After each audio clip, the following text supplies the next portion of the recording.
Good evening, and thank you so much for coming this evening. On behalf of the Root and Branch, and Ari Gillen, who normally is here, but he's in New York, he sends his regards. We want to welcome you here this evening. Tonight is a very special evening. It's the 70th anniversary, the 16th of Kislev. 70 years ago, the partition plan was adopted by the United Nations. It was on the 29th of November, and the Hebrew date falls on tonight, so it's very significant. The Balfour Declaration, which we celebrated the centenary last month, was the forerunner of the partition plan. And interestingly, the South African connection is we had, as I was telling our guest speaker tonight, Jan Smuts, who was the Prime Minister of South Africa. He's the only signatory of both the League of Nations and the United Nations. He was very pro-Jewish, and he was very friendly with Chaim Weizmann, and a lot through his influence, the Balfour Declaration actually happened. He was very friendly with Balfour and Lord George and the British government, and they made him Field Marshal, and he was the first to recognize Israel when it was declared independence. They say even before the States. And the first foreign prime minister to come to Israel was D.F. Malan in 1948 from South Africa. So that's a South African connection. The story is told, or the joke is told, that that Chaim came up to Shmerel and he said, "I've got good news and bad news." So they said, "Well, what's the good news?" So he said, "The good news is that the world is united." They said, "So what can be the bad news?" He said, "They're united against Israel." And tonight's lecture is going to be Israel and the United Nations. And we have a very special guest speaker, Chanoch, who has a degree from Albany University, MA in history, Jewish history, and then came to Israel, made Aliyah, and has a MA in human rights and transitional justice from Hebrew University. So we're delighted to have you here this evening, and we look forward to your talk, and we welcome you, and we want to thank you all for coming. Thank you. And I now call on Chanoch Neyman. Thank you. Good evening, everyone. You okay on the mic? Yeah. It's really wonderful to be here with you at the Israel Center. It's a wonderful institution. And to be part of the Root and Branch Association lecture series on the auspices of Lowell Gowan and Dr. Glassman. They've been partnering with the Israel Center for many years to bring these wonderful lectures on all sorts of topics of importance to Israel and to the world. So, as Dr. Glassman said, tonight is actually 70 years on the Hebrew date from the partition plan, which was voted on in the UN on November 29th. It was actually Shabbos afternoon, about 5 o'clock on the 29th of November 1947, Tetshin Chet 5708. And it was the 16th of Kislev, which is today. And so it's appropriate for us to look at this relationship, at least from then, from 70 years ago, and if not a little before, and to ask the questions: is it good for the Jews? Is it good for the world? Is the UN a positive thing, a negative thing? I would like to start, if I may, just to open up a little bit, ask. I learned this practice from one of my rabbis here in Jerusalem. Usually at the beginning of his class in the parsha, he'll ask if people have questions, and then he'll try to integrate into the class those questions. I'm not promising to respond to the questions, but it helps us to get a focus. So maybe I'll just like to open up if anyone would like to make a comment or a question about the UN, about Israel, something you're interested in, something you feel important you want to say, or would like to look into a little bit. So I'd like to briefly open that up. Yes, Mr. Shorts from Munson, New York. Barry, right? Right. Yes. Would Israel be better off in the absence of the UN, or is the UN important to Israel? So the question Barry asked is, would Israel be better off without the UN, or is the UN important for Israel? That's an excellent question. Yes. Okay. Any other questions or comments people might want to ask?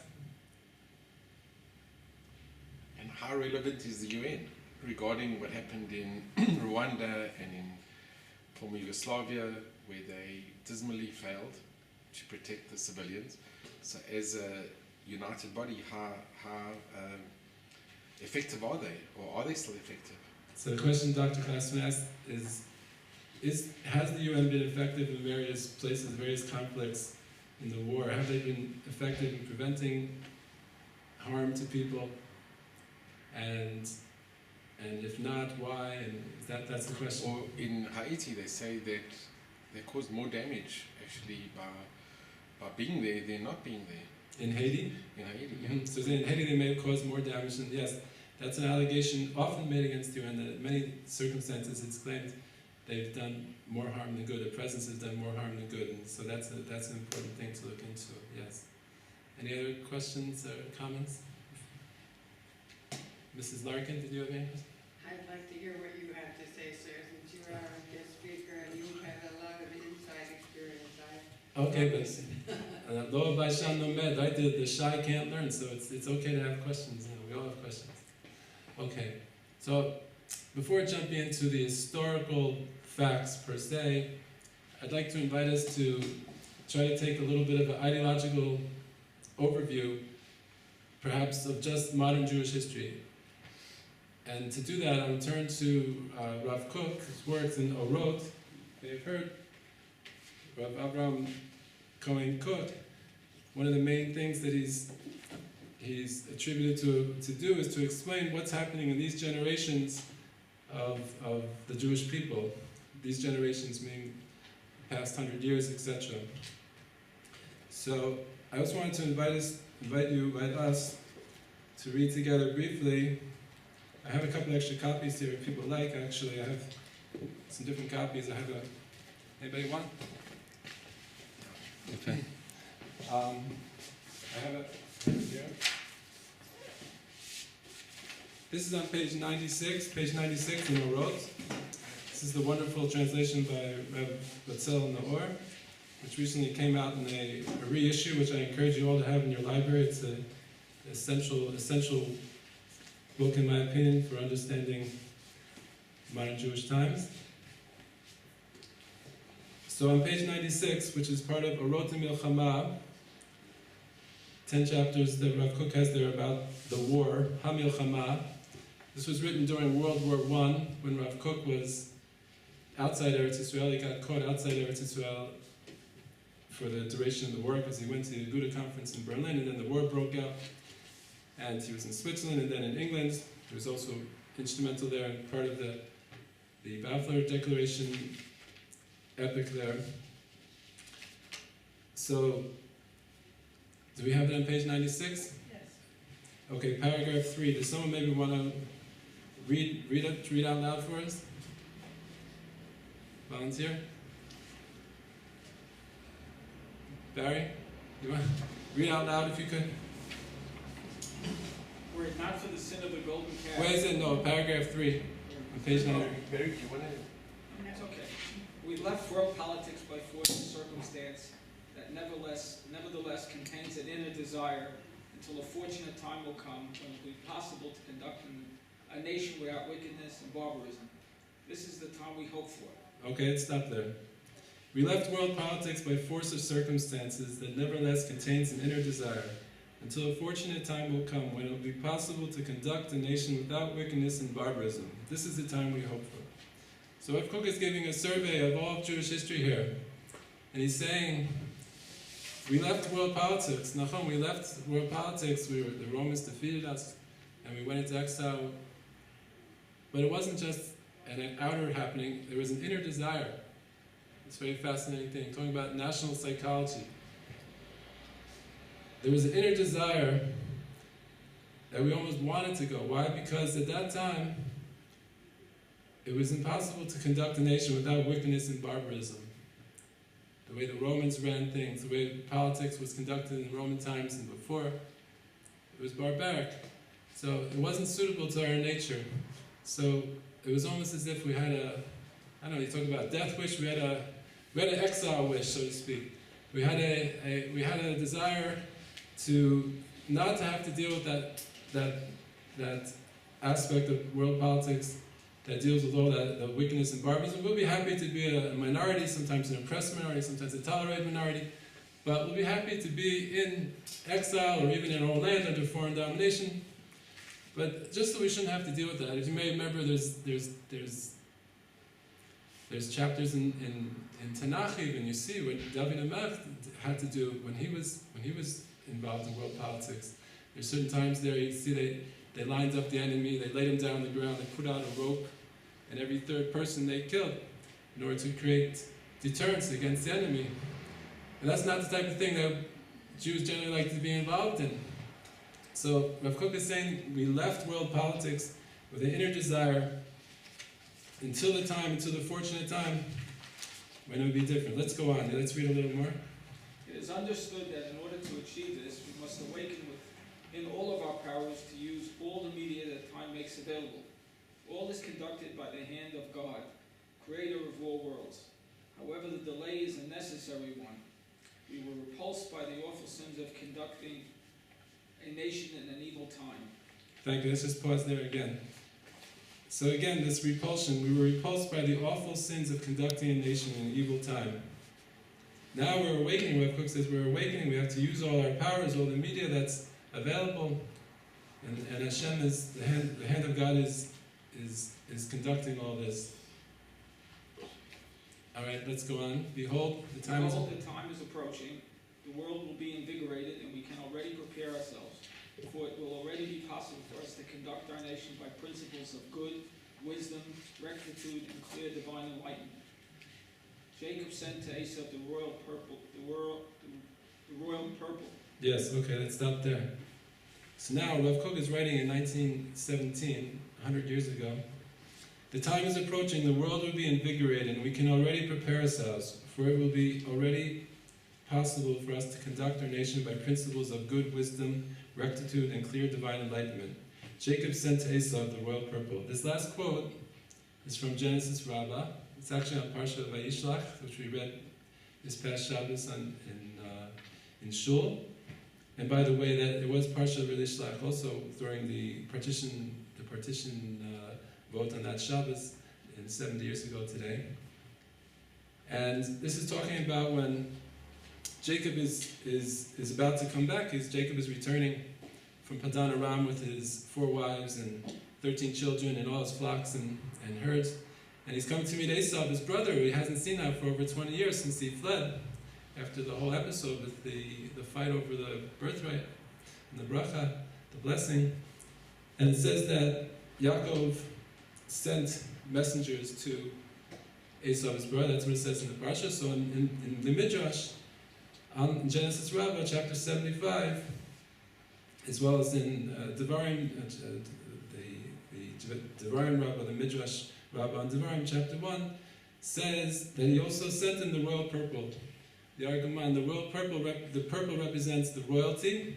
That's what you see also like later with Mordechai. He has the royal purple, and this sending the royal purple symbolizes that I am giving you the royalty. I'm giving you the sovereignty. I'm letting you, from now on, Esau, deal with all these political matters. That's not my concern right now. I have family concerns. I'm trying to build up my family, but I'm sending it to you. And Rav Kook is using this quote here to show that that's what Am Yisrael did when they went into exile over 2,000 years ago, as if they were subconsciously, they were sending the royal purple to Esau. They're saying, okay, we're not going to deal with politics right now because it's so bloody and against our nature. We're exiting the world of world politics, and Esau, you can deal with that. We're waiting for a better time. Yeah, let's just go on. If you just read a little bit more then. Let my master pass before his servant. It is not worthwhile for Jacob to engage in statecraft when it must be full of blood, when it requires an ability for wickedness. We received but the foundation, enough to found the people. But once the trunk was established, we were deposed, strewn among the nations, planted in the depths of the earth, until this time of song arrives, and the voice of turtle dove will be heard in our land. Thank you, very nice. Here Rav Kook is giving a fascinating view of just all Jewish history. is saying, and as we said in that parsha last week, when Jacob said to Esau, "Let my master pass before his servant. Go ahead. I'll catch up with you in a few hundred years or a few thousand years. You know, you go ahead. It's not worthwhile for Jacob to engage in statecraft when it must be full of blood, when it requires an ability for wickedness. We receive but the foundation." Now, Rav Kook is talking about Am Yisrael as a nation. We received the foundation. All those centuries we were in Israel. We had our kingdoms, the first Bayis Rishon, Bayis Sheni, the first and second temple periods. That was just the foundation, enough to found the people. But once the trunk was established, we were deposed, strewn among the nations, planted in the depths of the earth, until the time of song arrives, and the voice of the turtle dove, Kol HaTor, Yishma B'Artzenu, is heard in our land, from Song of Songs. So, in essence, people ask, well, you know, why were you in exile for so long? He said, there was a reason. It wasn't good for us to be managing our own affairs and be involved in that. I mean, you talk about what happened, the Dark Ages, the Crusades, all this stuff. It's not for us. We don't want to be involved in that type of thing. We're just a minority. We're building up our nation. And when the time is right, we'll come back. So this gives the whole perspective to what's going on. And I want to relate that now tonight also to the time of the United Nations. Because now, so to speak, we're back on the stage of world politics. We're back on the stage of world politics because we have our own state, this nation which we're sitting in today in Jerusalem, the capital. And we're on that stage. People are talking about us. The UN is talking about us. The UN is talking about us more than most other nations in the United Nations.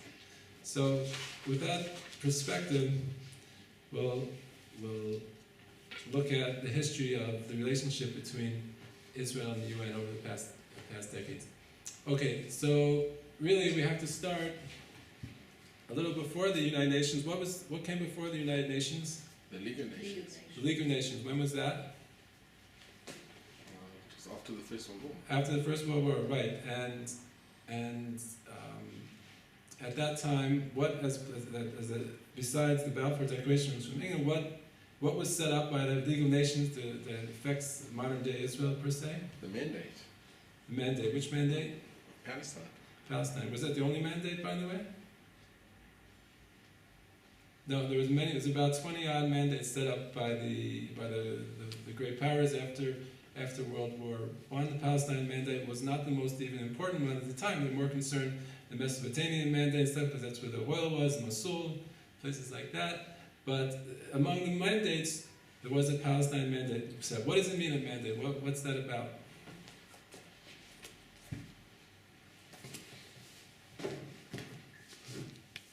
What does it mean, mandate for what? Mandate for... What does it mean, a mandate?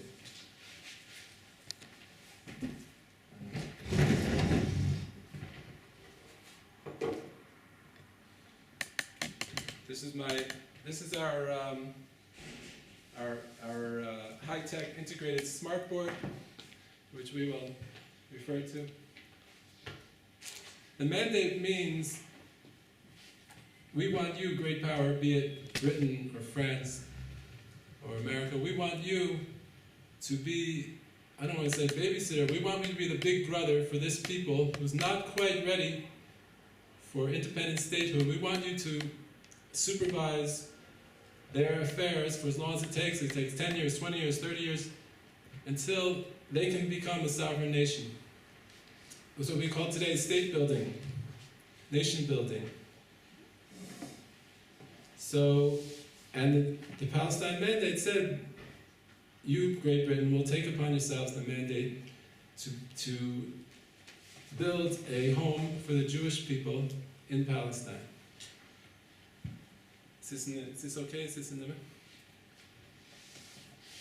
So the mandate, as you know, originally included what is now the Kingdom of Jordan, as well as all of present-day Israel,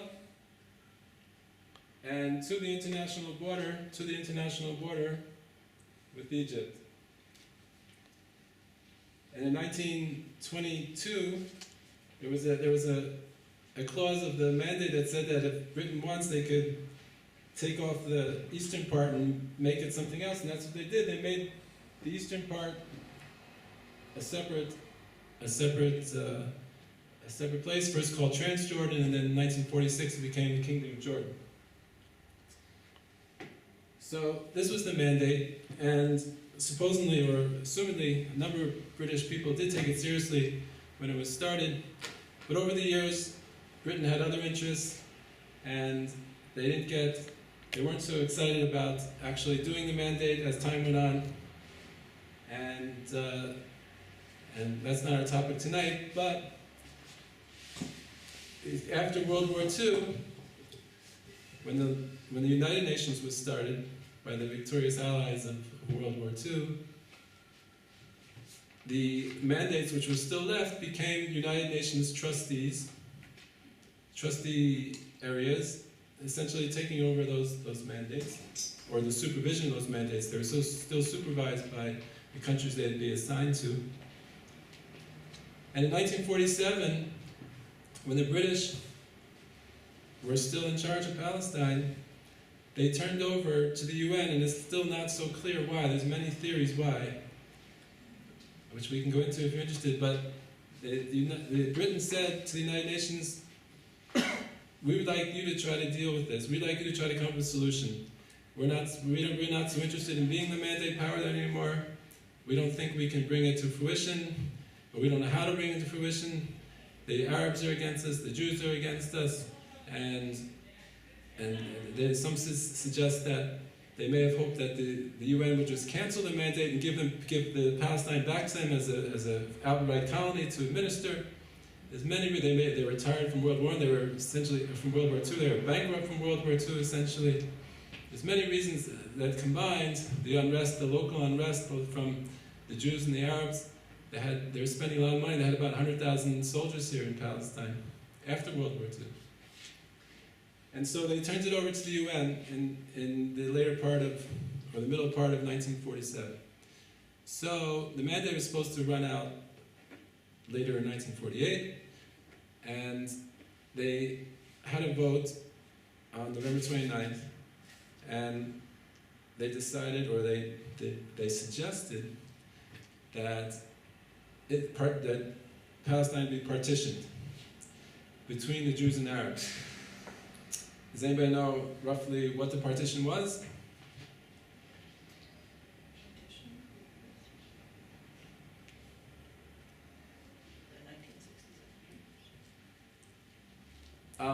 Not exactly. They had 3 sections, 3 Jewish sections and 3 Arab sections. Essentially, there was one Jewish section up here in the north, which included the Kinneret, and then from slightly above Haifa, going down to here and up to here, there was the Arab section, what's called now the Triangle, which is still an Arab area in the north. And all of the West Bank, you're right, Mr. Schwartz, that all of the West Bank was given to the Arab side, except for Jerusalem. In the center would be an international city. The international city in the middle. And over here on the coast, of course, was another Jewish section where the main Jewish settlement was. Like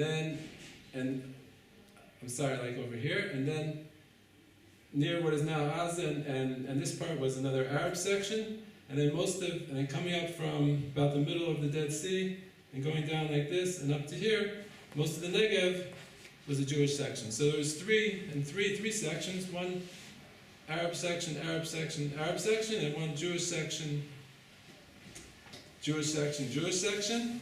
And there was 2 crossing points between these 2 narrow bottlenecks where the Jews could pass between the various Jewish sections, the Arabs could pass between the various Arab sections. That was the partition plan. Many people think that this created the state of Israel. That is not true. It was a suggestion. They were acting as mediators, the UN. If both sides had accepted it, then it could have been a binding legal proposal, but it was a mediation suggestion which was not accepted. In the end, the Arabs started attacking the Jews immediately after. There was many months of over 900 Jews were killed between the partition plan being suggested in November and independence being declared several months later in May of 1948. The Jewish Yishuv did accept. They did accept the partition plan. So Dr. Glassman says or asked, did the Jewish Yishuv, the Jewish settlement, accept the petition plan? The official leadership did, yes. The Irgun, for example, under Menachem Begin and other groups that rejected it. It wasn't universally accepted, but the main leadership of the Jewish Agency did accept the partition plan, yes. And so the partition plan is never adopted, for better or worse.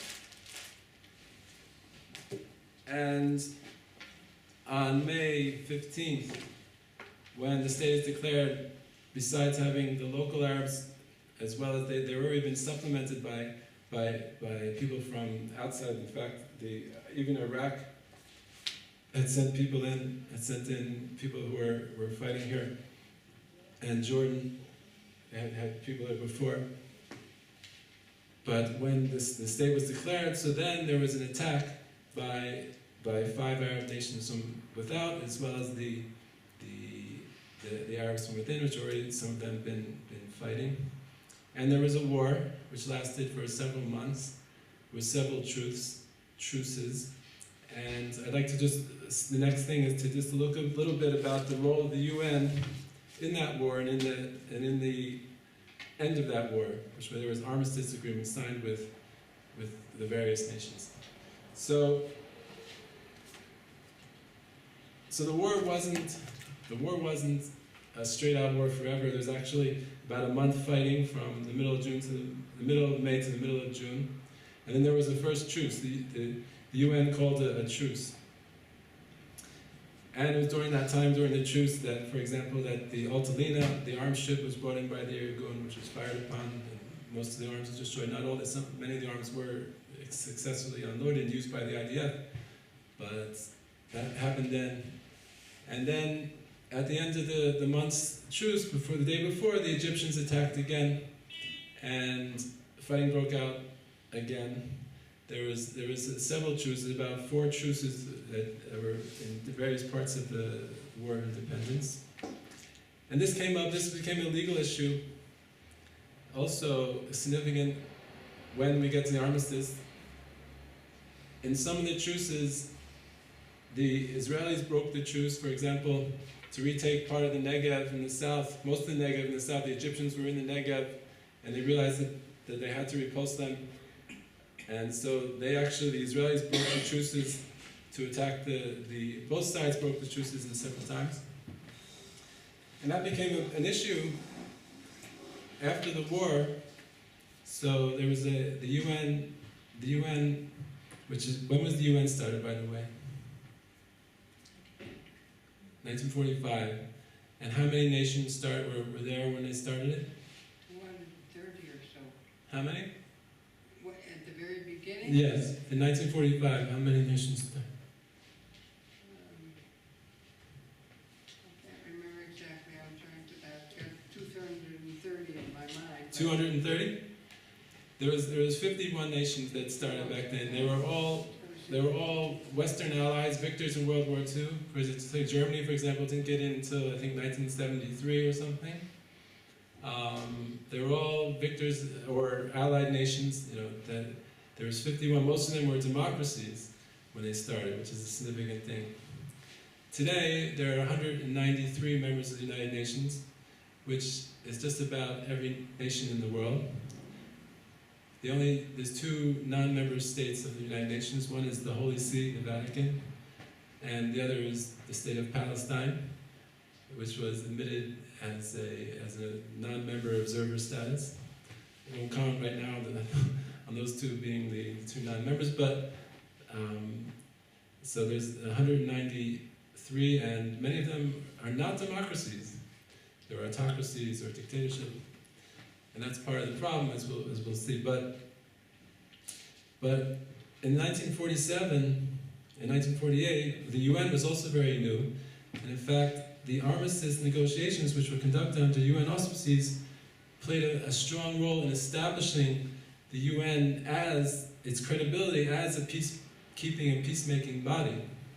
There was a gentleman, African-American, by the name of Ralph Bunch from Southern California, I believe, who was the UN mediator. He received the 1949 Nobel Peace Prize for his efforts in negotiating these separate, Israel wanted separate armistice agreements with the four nations that attacked it. Saudi Arabia also attacked it, but they didn't have any armistice, and the Iraqis just went home. They didn't have any armistice because they didn't have a border. They just left.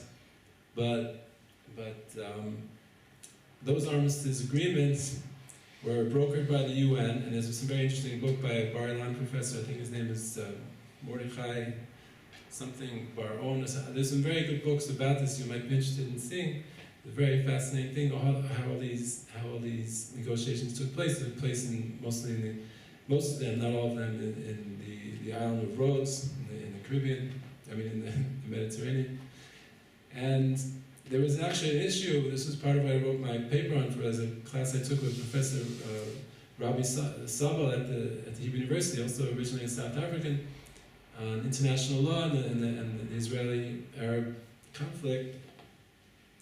There was a legal issue because in these truces it said that no side should gain advantage through the truce. And of course, during the truces, arms were brought in, the truces were broken to make offenses. There were things that clearly brought advantage, so this was a problem. They dealt with it legally. So, as lawyers do, they came up with explanations of why it really wasn't illegal. But Israel had an interest in getting into the UN. Israel was admitted within a year to the UN. They had a strong interest in getting to the UN. And the UN had a strong interest in negotiating the armistice, because that gave them credibility. Everyone was looking for credibility, so to speak. I like to say that the UN and Israel, perhaps, you can compare them to Esav and Yaakov when they were born. Jacob and Esav, when they were born, they were grasping each other's heels. They were struggling within it. They were born at the same time, essentially, just within a very short time of each other, and they were both trying to get credibility from each other, which they did. So finally, the armistice agreements were signed, and Israel moved forward as a new nation and as a new member of the United Nations. Okay, so moving on in history, we come to the 1950s. Can anyone think of any outstanding episodes that might bring the UN and Israel into play with each other again in the 1950s? The Sinai campaign. The Sinai campaign, that's right. When was that? 56. 1956, yes. And what was that about? What happened there? It's when there was England and France wanted to take control of the Suez Canal that Nasser had nationalized, and they asked Israel to join forces. Yes, very good. So the Suez Canal, which connects here the Gulf of Suez with the Mediterranean, very important shipping line. Nasser, as you said, had nationalized it, and the British and French weren't happy about that, as they had been operating it for many decades. And of course, the Israelis weren't happy about this either, because in fact this has been an issue since the beginning, since before the state. Egypt had been boycotting, quote, national Zionist goods going through the canal, as well as down here. This is called the Straits of Turan. This is the arm of the Red Sea, namely the Gulf of Aqaba, the Gulf of Eilat, which comes up to Eilat. Down here is the Straits of Turan. The Egyptians were not permitting Zionist goods through there even before the establishment of the state, and after the state as well. Even though in 1951 the UN passed a resolution saying that's not fair, you have to allow the Israelis to go through there, they didn't do anything, and the UN didn't do anything to enforce that. So, by the way, I was just noticing, sometimes we may doubt that Hashem loves us or whatnot, but just imagine how lucky we are. We have this little port. I just realized from this port, we can get down to the Red Sea, we can get out to the Arabian Sea, we can get out all the way to now to China and all the important places where things are shipped today. So we have this little line of this little arm of the sea coming all the way up to our southern port. In any case, so the Egyptians and the French and the English and the Israelis came up with a plan to get back the control of these areas.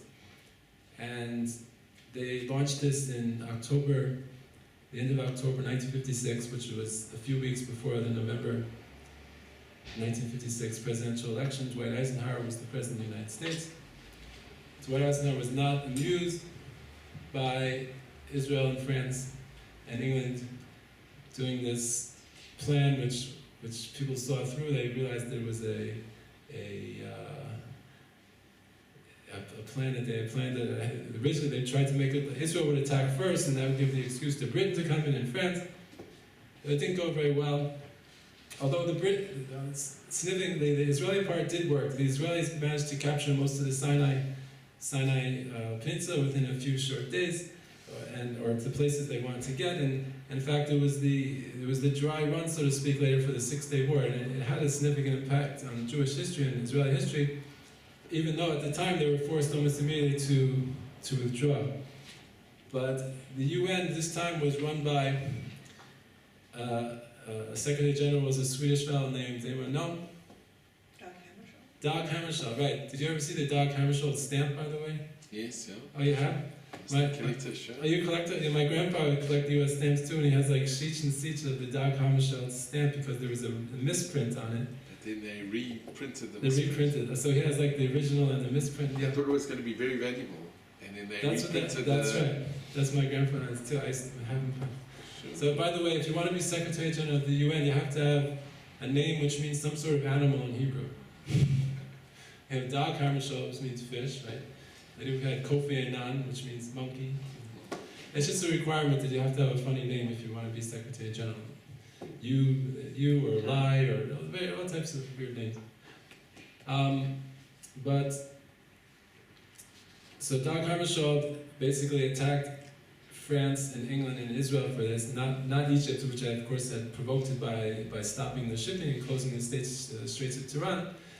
And for example, Paul Johnson, the British historian who has a book called Modern Times, you may have seen, he says this is one of the moments of corruption, so to speak, of the UN, when it started going against the Western democracies and started protecting and advocating the cause of the dictatorships and the so-called Third World. And Israel had to withdraw within a number of days, and Britain and France were very, very, very affected by this. The Prime Minister, Anthony Eden, was really broken by the whole episode. And so this became significantly, one of the things that Dag Hammarskjöld insisted upon was that UN peacekeeping force would reoccupy that area in the Sinai and whatnot, on the border between Egypt and Israel. UN peacekeeping force would be there, and the powers that invaded would withdraw. And so it was. And so for 10 years, or 11 years, these UN peacekeeping forces were on the border with Egypt. And Dag Hammarskjöld insisted that they were there by the grace of Egypt.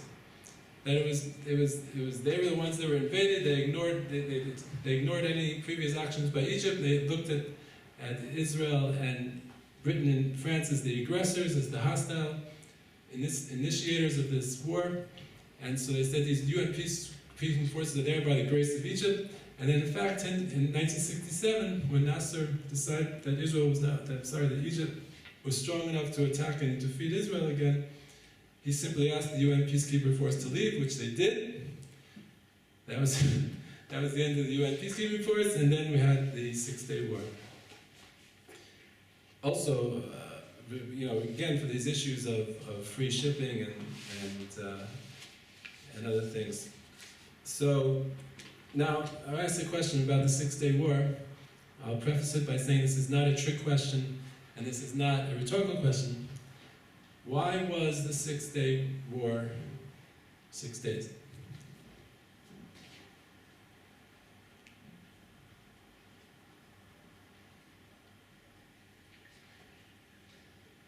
we were victorious in 6 days. So Dr. Les says because we were victorious in 6 days. Okay, that's true. It's only had reserves enough. There was only a limited amount of ammunition and such, and if they wouldn't have been able to accomplish it in that amount of time, then we would have been in big trouble. Limited amount of ammunition. If we didn't accomplish it in that time, we would have been in trouble. I have to look into that. I'm not sure. There may be more true in 73. There was more of an ammunition problem. I don't know what the ammunition situation was there. But the answer I want to suggest, which I believe is a significant answer, it may not be the only answer. This is one of the main effects the UN has had on at least Israeli wars, and I believe other conflicts in modern times. The 6 Day War was in 6 days because Israel knew that's about all the time they would have to do it before the UN would impose a ceasefire. Okay, that was part of the plan. In fact, they got an extra 6 hours, didn't they, at the end? They may have, I don't remember, you say they may have got an extra 6 hours, it's possible, yes. They asked to have a delay of about 6 hours, and I think the U.S. gave them that 6 hours. The UN gave them the 6 hours. The U.S. held up the vote. So The U.S. held up the vote. Very interesting. Thank you. Yes. So this was the lesson they already learned in '56. See, every war affects the next one. They learned that anytime there's a war in the Middle East, and all the more so if Israel is winning, there's going to be a ceasefire called very, very, very quickly. And they knew that they'd have maybe 48 hours, 72 hours in each of the particular battles that they engaged in. They knew that it was very limited and it had to go fast. And this is true until today. For better or worse, I would say, for better and worse, I think one of the conclusions I'd like to make is that this has positive sides. This has helped Israel in a certain way. I mean, the 6 Day War could have lasted for months, for years. And, you know, often we're coming up to Hanukkah soon, right? The Hanukkah wars lasted over 20 years. Even though they rededicated the temple early on, because the Greeks had to withdraw to fight another battle, and Yehuda Maccabi came in and captured Yerushalayim, the temple. But that wasn't the end of the war. The war went on for 2 decades, and many wars initially go on for a long time. But because the UN comes in and calls ceasefires very quickly, and Israel does try to observe these ceasefires, it makes our wars very compact. In fact, when I was in the IDF reserves, my unit was called, it's in charge of the requisition of enemy material in time of war, both for purposes of using that material in real time for the IDF. For example, if the IDF is in Syria, Lo Aleinu, and we're fighting there, so we want to use their gas, and we want to use their water, and we want to use their materials to give to Tzal, so we don't have to take it all the way from back in Israel.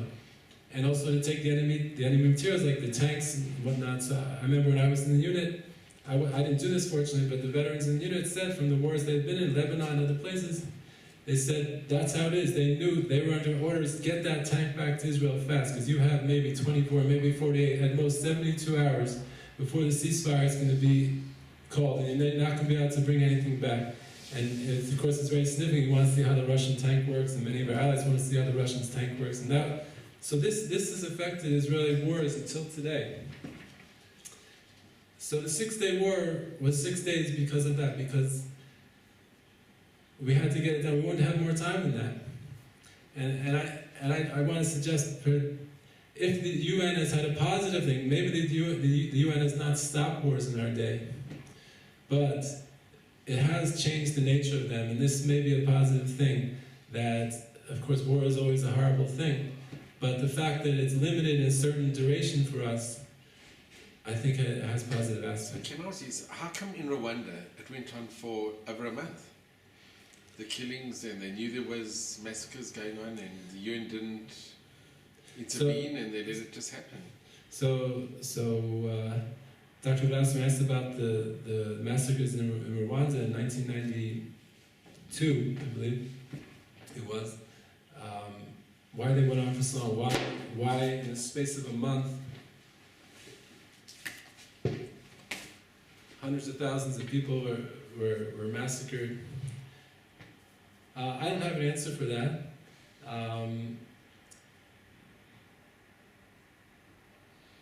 I can give a speculation, perhaps cynical speculation. You know, as we said, the UN is made up of the nations that constitute it, many of which are not democracies, and pardon me.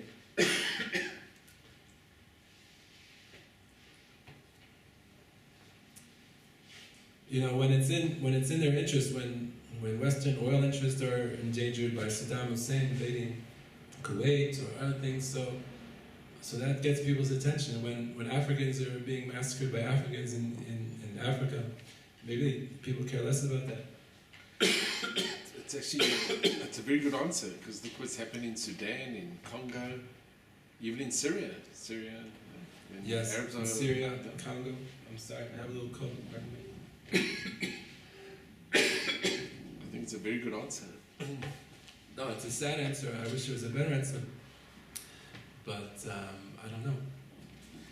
In Sudan, that went on for decades or for years. The war in Sudan.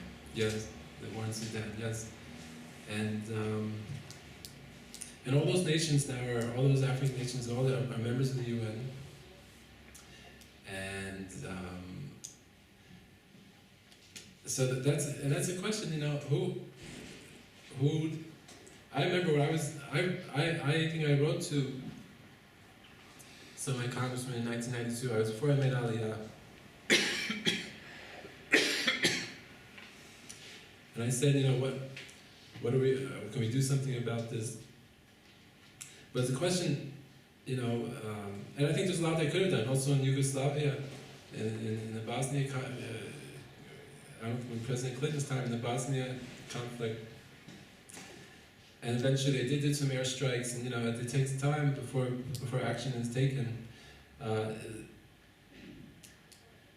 UN peacekeeping forces traditionally are not so anxious to get into battles, and I don't necessarily blame them. If I was in an international peacekeeping force, I wouldn't be interested in getting to battles either. In fact, that in the War of Independence, there were UN peacekeeping forces being sent to Jerusalem during the war to help keep peace there, but then they heard that there was actual shooting and fighting going there, and they didn't come because they didn't really want to get involved in any actual battles, which I can understand to a certain extent. You know, I mean, it's hard enough for us to defend our own country, so now you want to go get involved in someone else's war. You know, okay, so your country sent you, but your country is not, also the politicians of the member countries are not anxious to endanger the lives of their citizens in foreign wars. So this is part of the challenge of the UN, how to make the UN effective, how can the UN be effective? And this is part of the question. Yeah, it's a good question. So the 6-day war was 6 days because that's how much time they knew they had before they were stopped. And then it was only 6 years until the next war, when again in 1973 the Egyptians and others attacked Israel again. And of course then also, as soon as Israel started fighting back and winning, stop! UN ceasefire! Right? Ariel Sharon crosses over the Suez Canal and started, stop!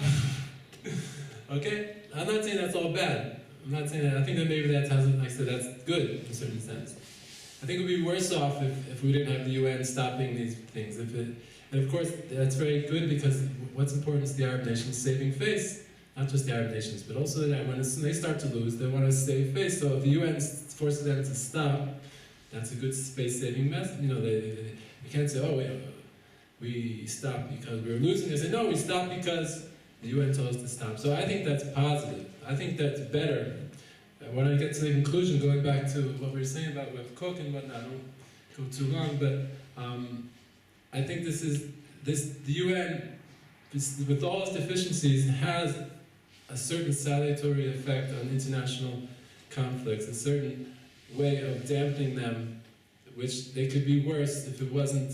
I think it's good that they're there. I started out being very negative about the UN. Paul Johnson in his book Modern Times, he suggests that already in 1956, with the Korean War, when Truman turned to the UN to get their approval from the General Assembly for the involvement in Korea, which part of the reason he turned to it is because he didn't want to seek the actual declaration of war from the U.S. Congress, so he turned to the UN, and Johnson said that was a mistake, and at that time already, and after the Suez Crisis, he said the Western powers should have, and when Dag Hammarskjöld started attacking France and Britain and Israel, he said they should have left and just strengthened NATO, strengthened the NATO alliance of Western powers in order to ensure world peace, and just abandon the UN framework. That's a very strong position, but I identified with that until I studied more about it, and like I said, during my year of studying human rights and transitional justice at Hebrew U, I changed my view that there are good effects of the UN, and it's not all bad. And in some ways it does more damage, and it's hypocrisy, and because you have all these nations that are not democracies, and it goes by majority vote. But nevertheless, it has certain advantages, and I think that it represents more what Rav Kook was talking about. At least now they have to talk about human rights. They may totally ignore them, and when they sign on to the UN Charter to accept, which is an international treaty, the UN Charter, they sign on to all these human rights treaties. They may violate them left and right, but at least they're signed onto them. It's like, say, Kol Yaakov Yadayim Esav, right? The voice is the voice of Jacob, but the hands are the hands of Esav. They still may act with the hands of Esav. They still, they may have slavery in their nation. They may have torture, but they're signed onto a treaty. It says they're against that. And I think this is the key for us, the Kol Yaakov, at least the discussion today is about human rights. If they're violated in the breach and left and right, that's true, but at least we have to insist on keeping the focus on what the debate is really supposed to be about, really observing human rights and whatnot. That's why I think it is important for Israel to be part of the United Nations, despite the fact that every Monday and Thursday they do things bad to us, and we'll talk in just a minute about the recent vote last December. But so yeah, maybe we'll just, for the interest of time, we'll just also skip up to that, because that's something that interests me, and I like to talk about it briefly.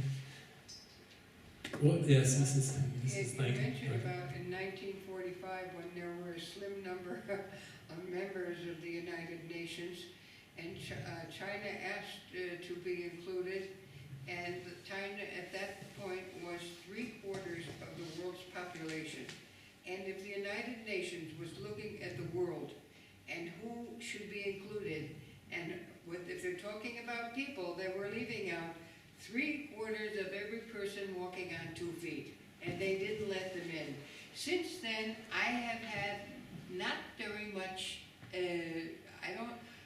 I don't see them looking at the world that they're in. That's the way I look at it. They're a group of somebodies, nobodies. Yes.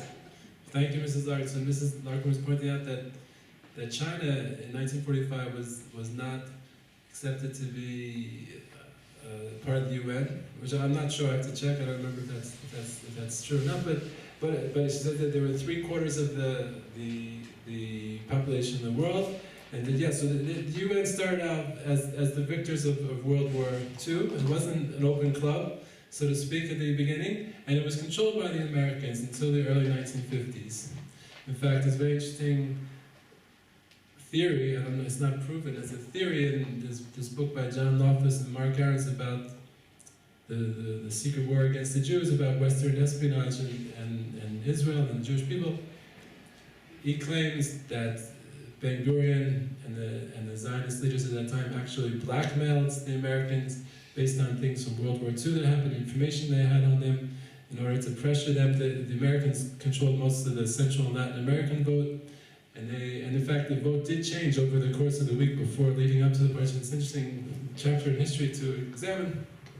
I don't know if that is true or not. I'm saying it's based mostly on interviews with former spies and whatnot, which is not necessarily reliable, but whatever it is, the UN was controlled, so to speak, by the Americans until the early 1950s, and then it got away from them, and for better or worse. And now every nation is part of it, and certainly China too. But for the partition plan, Russia voted in favor, Britain abstained. Yes, you Russia had communists, and it was quite interesting how you had.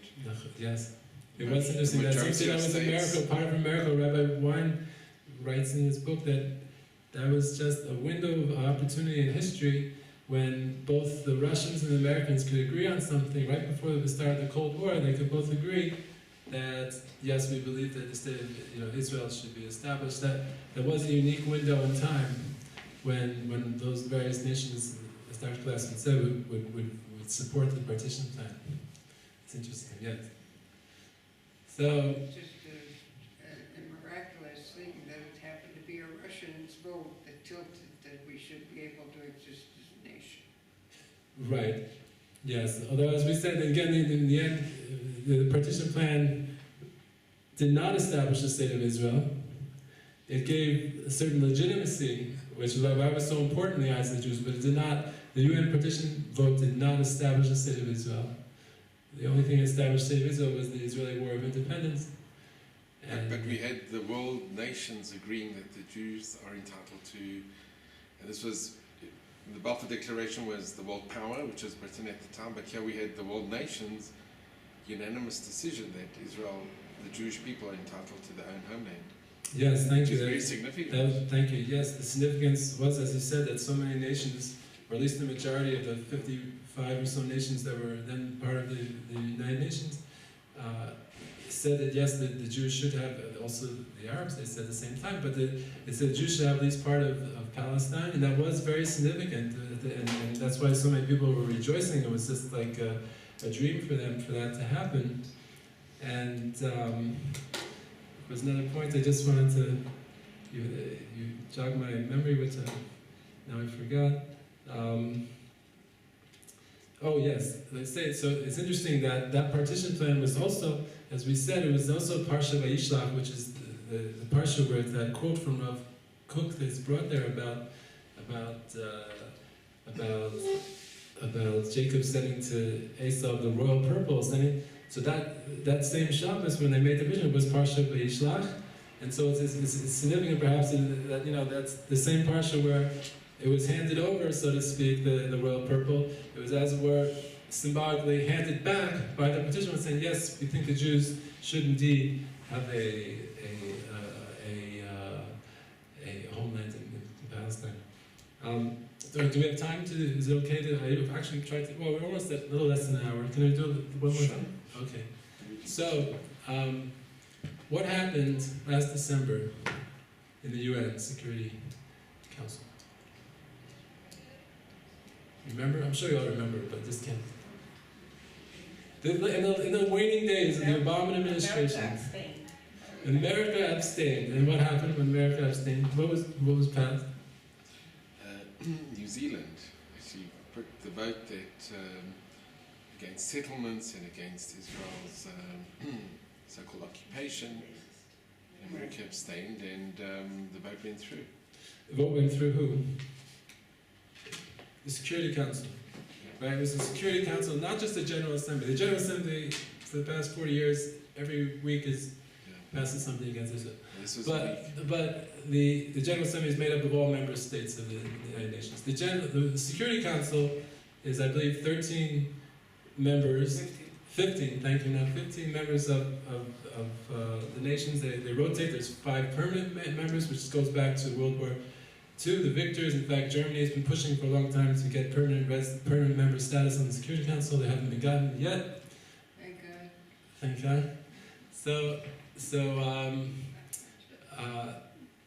they passed a resolution condemning the so-called illegal settlements of Israel, etc. Now, this was a big kick in the head to Israel. I was back in the States. My mom, blessed Mary, passed away this summer, and I was sitting shiva there by my sister. And a few of my sister's friends, the family's friend, they came over. I also had a friend who came over. A friend who used to live here. He's now temporarily living with his family in New York. He came over, so we started talking about Israel things. And one of the gentlemen there, who actually happened to be born in Israel, he's an American Jew, he's born in Israel, and he happens to have Israeli citizenship, although he hasn't lived here most of his life. He said, you know, what happened there? That was really a disaster. And I said, yes, I agree. He said, don't like the Israeli politicians, take responsibility for that. And I said, I have to agree with you that, perhaps they should, but it's not really the nature of politicians to take responsibility for things. But I'd like to examine what happened there and try to just draw a few conclusions or give my humble opinion about the issue a little bit. So, first of all, the big novelty of this was that the U.S. abstained. The U.S. abstained, meaning they can veto it. Any one member of the Security Council, or at least the P5, the Permanent 5, can veto these things, these resolutions. And that had never happened before. They've been trying to do this for years, to pass things like this, and the U.S. had never done this. Okay, so first of all, there's the first thing before we talk about the Israeli-American relationship and then how it reflects on that. I just want to point out that it should be a little bit of a wake-up call, a little bit, I guess, of our precarious situation there, in the sense that all these other nations on the Security Council, at any given day would be perfectly willing to pass very negative anti-Israel resolutions. Okay, so that's first of all, maybe we're immune to that. You get dependent, you get hooked on something, you go, oh, that won't happen because America will never do it. But then it happened. So then it made us realize just how vulnerable we perhaps are in regard to these other nations. That's the first thing. The second thing is, how could it happen? And first of all, I just want to point out, I hope you know, that because this UN Security Council says that it condemns illegal settlements, Israeli settlements, that doesn't mean that they are illegal. Okay, the UN Security Council is not a legal body that can declare something illegal. This was a political statement, which was not a legal statement they were making. But it has a very strong effect on our public relations, on our image in the world. And so first of all, the question is, why did it happen? Now, I don't know exactly why. I don't know I haven't been privy to the discussions in Washington. But first of all, it's obvious that there was a lot of hostility between the Obama administration and Israel for the whole 8 years of administration. And I assume it seems reasonable to assume that President Obama was not happy about all the lobbying that Israel did with the Republicans and speaking in Congress, Netanyahu speaking in Congress for the Iran deal. But still, it's really unprecedented to do something like he did. Now, of course, he did it on December 23rd, 2016, which is after the November election. Okay, so of course, they wouldn't want to risk that before the election.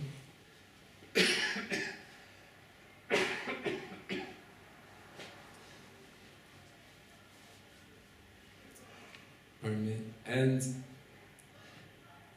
they did it then in the end of December, right before Christmas, December 23rd. But it also reflects, unfortunately, in my opinion, it reflects negatively on the sad state of affairs in terms of American Jewry, that even after an election, that a president of any party could think they could do that to Israel and not have any political repercussions. But they're probably right, in the sense that American Jewry is so disconnected. I'm not saying just American Jewry, probably other Jewries in the world too, so disconnected to what's going on in Israel that they can let them get away with that. And secondly, I think it was assumed by the Obama administration that there was going to be a Clinton administration, a Hillary Clinton administration, and this was part of a setup that the 1-2 that they would first pass this declaration, and then Hillary Clinton would become president, and then she would have this, armed with this, in addition to everything else, she would lead the drive to push Israel to create a Palestinian state, etc. So the question is for us, for me, is how do we respond to that? How do we deal with that? Anyone have any thoughts? So I'll just share a few of my thoughts.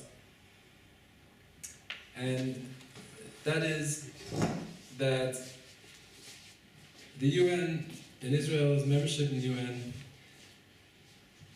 creates a lot of opportunities which I don't believe are being fully used. The gentleman who is now our ambassador there, Mr. Danny Dinan, in terms of his opinions, I happen to agree with him in almost all of his opinions, but in terms of how he relates there, it's sort of, if you'll forgive me saying, it's sort of, it's a classic right-wing Israeli politician from central casting coming up saying, oh, how could you say that? You're anti-Semitic, etc. I mean, thank you, sir. That it's anti-Semitic is understood from the beginning. I mean, since Ambassador Dinar was in diapers, the UN has been saying anti-Semitic things about Israel. Most of the 1970s were spent condemning Israel and South Africa and American imperialism, as Paul Johnson points out in his book. That's our starting line. That shouldn't be a surprise to us. Like, duh.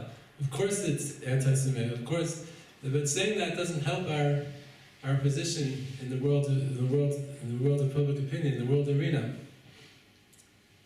We have to be very calmly and very deliberately and very professionally. And they should send 20 people to UN. I don't know why I just sent one person.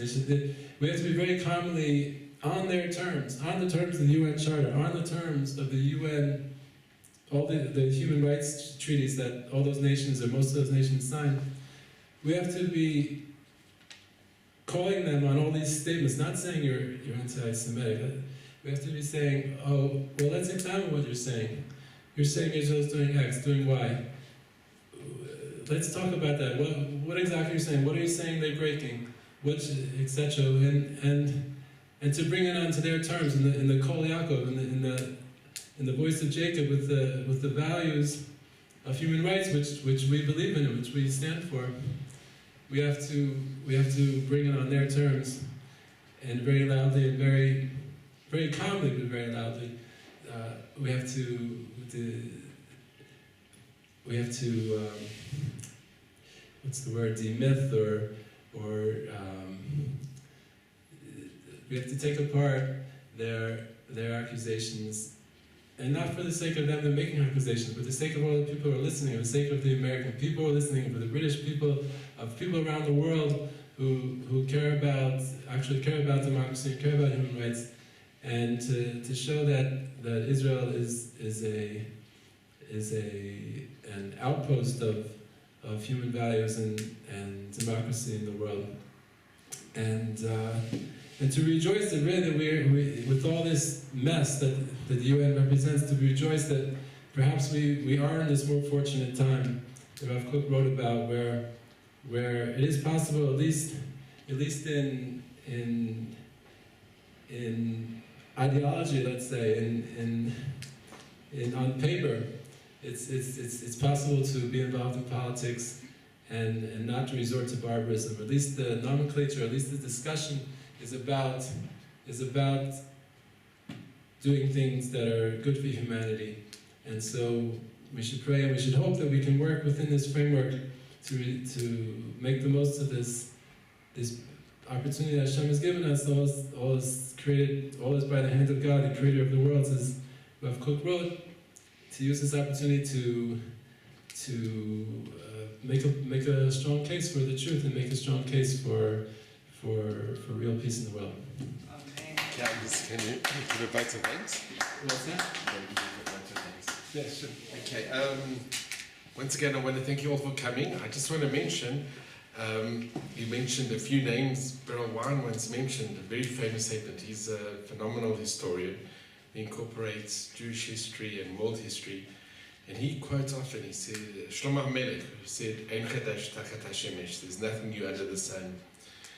And I'm reminded of the late Yaakov Herzog, who was Israel's ambassador to Canada, and he had the debate with Toynbee, and he's the brother of Chaim Herzog, and his father was the chief Rabbi Herzog, and he wrote a book called The Nation That Dwells Alone. And we see that we are, with that vote at the UN Security Council, we really are a nation that dwells alone. But on a very positive note, Netanyahu, when he was the ambassador to the UN, the Israeli ambassador to the UN, he went to see the Lubavitcher Rebbe, and the Lubavitcher Rebbe said, you must speak at the General Assembly. And he gave him something to say, and you can get this on YouTube. It's a phenomenal talk that he gave. That Netanyahu got up there and he said, the UN has sometimes been a very dark place for the Jewish people. And he mentioned that he was at the Lubavitcher Rebbe, and he gave him this insight. He said, if you light a candle, and if you show the emet, if you show the truth, even in a dark place, you light a candle, the light will emit, and the truth will be emitted, and people will be illuminated, and will illuminate the room. And your talk tonight has been very illuminating, and we must take the message of the Lubavitcher Rebbe, and that Netanyahu said so amazingly and unashamedly in the United Nations, and there were people that applauded him when he spoke. And to show that our case is very just and very truthful, and we hear by the grace of Hashem, and miraculously, and when you see all the evil that's going on in the world, and you see Israel's helping even the Syrians and with hospitals, but that's ignored by the world media. So there's so much goodness, so much positivity, but the world media focuses on the negativity. So that light of candle, we're having Hanukkah, it's going to be next week. Those lights of candles, it's very significant in Jewish history, and I want to thank you for your amazing talk, and thank you all for coming tonight. And really, we just hope for Mashiach to come and to complete our mission here in this Holy Land. Thank you very much. Thank you. Thank you.